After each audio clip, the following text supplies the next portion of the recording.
सबसे सुनल हो। सच हो सुना गजबे तुहरा में बहुनर हो, लागेला सबसे सुनर हो। दिल के बतिया रोज सपना में आवेला, तोहर मुस्की पागल हमके बनावेला। दिल के बतिया रोज सपना में आवेला, तोहर मुस्की पागल हमके बनावेला।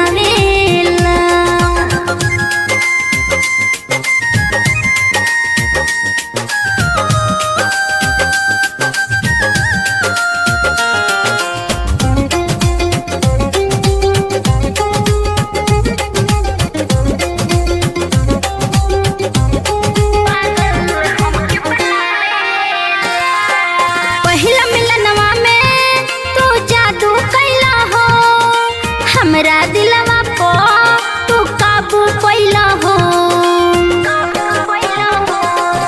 पहिला मिलनवा में तू जादू कैला हो, हमरा पागल दिलवा पो तू काबू पैला हो। तोहरे याद में हरदम रही, तोहरे नाम के मेहंदी लगाई। दिल के बतिया सपना में रोज आवेला, तोहर मुस्की पागल हमके बनावेला।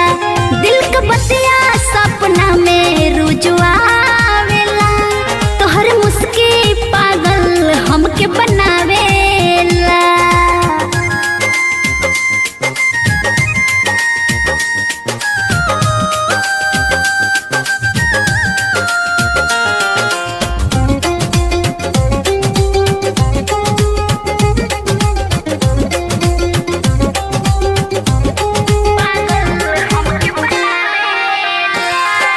दिलवा से दिल मिलल दुनिया के रीत बा, कबो न छोड़ी हो जान सच्चाई प्रीत बा।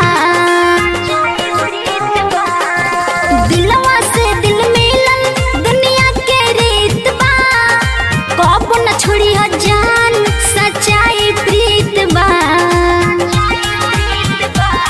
तू ही बनिहा हमर सैया हो, जिंदगी बीतब तोहर छैया हो। रिंकी निराले मिलन के गीतिया गावेला, तोहर मुस्की पागल हमके बनावेला। दिल के बतिया रोज सपना में आवेला, तोहर मुस्की पागल हमके बनावेला। अरे सच में जानू।